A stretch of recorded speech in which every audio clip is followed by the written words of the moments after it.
We're going to have a look at Prime Minister's questions from this week. I do think, in the modern day, in the age of the soundbite and, GB News and, Beth Rigby from Sky News and all of that, we do kind of get lost within the soundbites and the clips on the internet. And it's important to remember that Prime Minister's questions is the one time of the week where the Prime Minister gets put in the middle of Parliament and the Leader of the Opposition gets to ask questions of him. And to all intents and purposes, the Prime Minister is not allowed to lie. Yesterday, the head of the OBR warned the government that higher and higher levels of taxes are bad for growth. Does the Prime Minister agree? Prime Minister. Mr. Speaker, I'll tell you what's bad for growth. 14 years of a Tory government. That's what the stagnant growth for 14 years, leaving a £22 billion black hole. What we've achieved, Mr. Speaker, in the first quarter of this year is the highest growth in the G7, something we promised before the election. Investment of £120 billion into this country, which is a record in the first year of any government, and 3 trade deals, all of which will boost growth. Mr. Speaker, he's talking about what he achieved. We just heard that inflation is up again, the worst in the G7. We left him with 2% inflation. We have borrowing up, unemployment up, taxes are up under his government. The fact is the Prime Minister doesn't get it, so let me tell him. His budget last year had high taxes. That's why the economy is contracting. But, Mr. Speaker, the government has said that they won't put up taxes for people on modest incomes. But they also seem incapable of explaining who is in that category. So can the Prime Minister clear up the confusion and tell us what he thinks a modest income is? Prime Minister. Mr. Speaker, I think of the working people across this country who put in every day and don't get back what they deserve, and that's who we're working for. That's who we're fixing the country. The sort of people that work hard but haven't necessarily got the savings to buy themselves out of problems. And, Mr. Speaker, that's who we're working for, and that's why we put the national living wage up. That's an extra £1,400. The national minimum wage up. That's £2,500 a year. The triple lock, Mr. Speaker, that went up pension up £470. And, of course, we're extending childcare, opening free breakfast clubs and free school meals. We know exactly who we're working for. She comes here every week and just talks the country down. Mr. Speaker, I'm not talking the country down, I'm talking him down.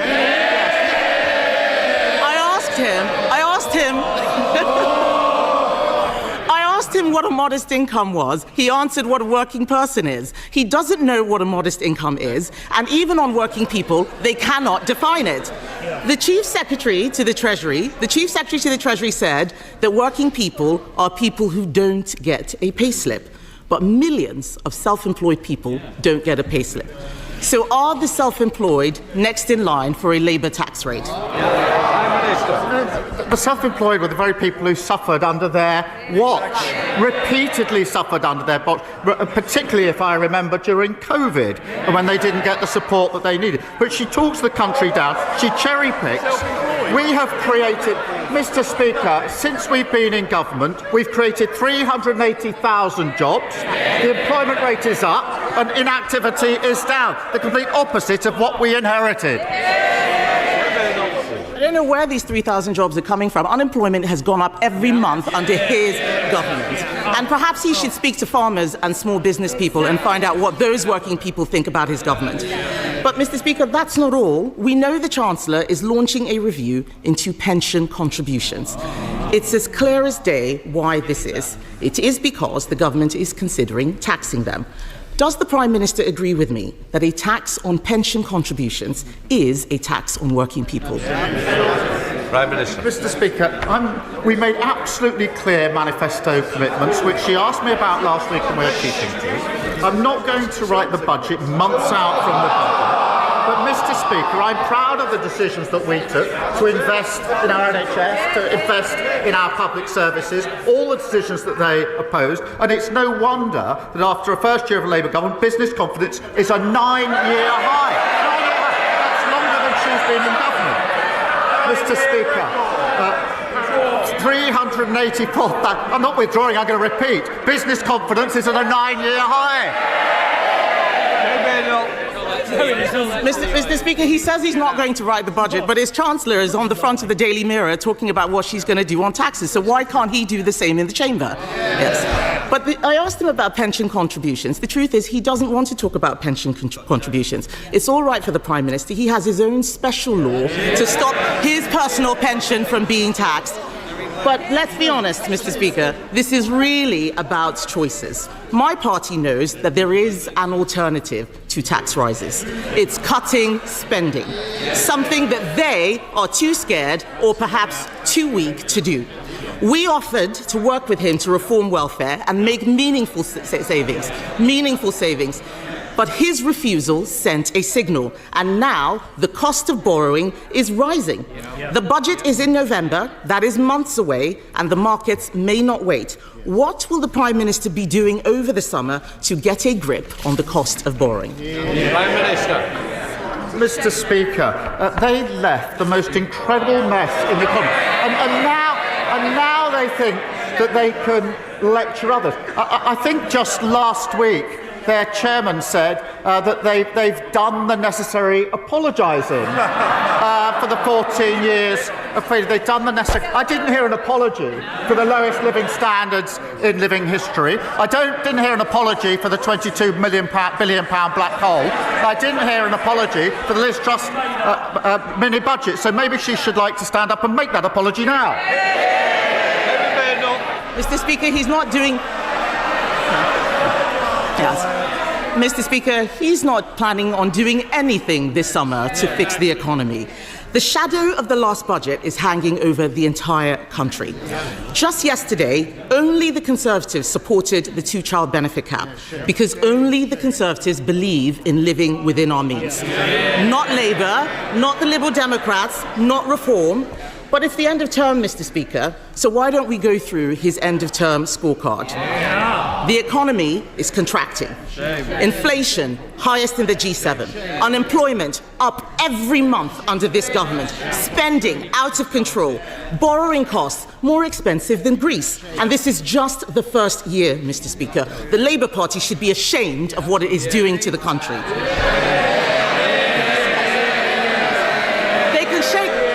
Mr. Speaker, they can shake their heads as much as they like. The fact is, this summer, they're going to have to go to their constituents and explain why they've been making such a mess over the last 12 months. And isn't the case, Mr. Speaker, that the worst, given that this is just their first year, the worst is yet to come? We're happily going to go to our constituents. We're going to tell them we promised 2 million extra NHS appointments and we delivered 4 million extra appointments. Mr. Speaker, I've got to upgrade that. It's now 4.5 million extra appointments. So we're going to tell our constituents that. Then we're going to tell them about the free school meals we're rolling about, the free breakfast clubs, the free childcare and school uniform costs. We'll tell them about that. And then when we've done that, we'll move on to affordable houses and tell them about the £39 billion we're investing. When we finish that, we'll tell them about the rail and road upgrades across the country, the £120 billion investment, and of course the 3 trade deals. And Mr. Speaker, we're only just getting started. And just looking at Rachel Reeves there, I mean, she looks like a washed out character. She's been doing this for a year. Her hair has changed colour. She has massive bags under her eyes. She looks like a broken woman. And look to the left there. I mean, this looks like an episode of Game of Thrones here. You've got Angela Rayner there, surveying all that she sees like some type of ancient dragon figure there. Because she knows both of those characters to the left of her are doomed. This next budget is going to smash the pair of them. And the reason why Starmer can't get rid of Reeves is because they are interlinked. If he gets rid of her, it weakens his position. So he's going to keep Reeves in place as long as he can. And, Rayner is just waiting for it all to implode so she can step in. And at that point, we really do need to be worried because Rayner is, strangely, not just to the left of Starmer in terms of economic policy, but she'll be willing to go all the way where Starmer is actually trying to appease people from all levels of the political spectrum and failing spectacularly, I might add. But Rayner is not concerned with that at all. She'll just enact all of the policies that the socialists want, and that's why there's a certain wing of the Labour Party which wants Angela Rayner to be swept into power. But just to cover some of those lies there, 4.5 million appointments booked. We haven't had 4.5 million appointments. It's coming out now that just as people are about to go to their appointments, they're receiving a phone call or a letter telling them that the appointment was double booked. What the Labour Party have done, they haven't changed any element of the National Health Service. They haven't speeded it up. They haven't fixed the NHS or anything like that. They've just frantically booked appointments. They've booked 4.5 million appointments, but there hasn't been 4.5 million completed appointments. So this figure of booked appointments, I mean, I could get a computer system to book me 4.5 million appointments. It doesn't mean anything. It hasn't fixed anything. It doesn't mean the NHS is now perfect and everything's working.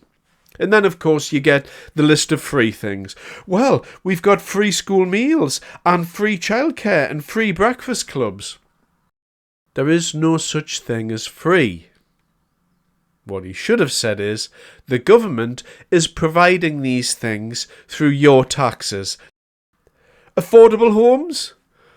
Where are these homes? There's been very, very little change to the cost of housing. There's been no increase in house building. This is all just pie in the sky. And the 3 trade deals, I've covered those trade deals individually. They were awful deals. Just because you're making a deal doesn't necessarily mean that it's a good deal. Anybody can make a deal. The American deal wasn't really a deal, it was just a tariff adjustment. The India deal allowed the free exchange of labour, which nobody in this country wanted. And the EU deal brought us closer to Europe and abandoned the needs and the wants of the British voters who voted for Brexit. None of these things are what people actually wanted from the government because it doesn't lead to economic prosperity. Kemi Badenoch there was hitting all of the right questions. She was saying all of the right things. And in the middle of all of that, what you got was business confidence is at its highest level for 9 years. And if ever somebody could be called out for a lie in Parliament, it has to be that figure. I've never known business confidence to be lower than it is now, and I run a small business and everyone is petrified. They don't know what to do about the national insurance changes that happened at the last budget. There's an employment rights bill which is currently preventing people from being employed. There's the lowest amount of jobs ever for a decade on the online platforms for jobs. There is an employment implosion happening right now, and none of this is being discussed.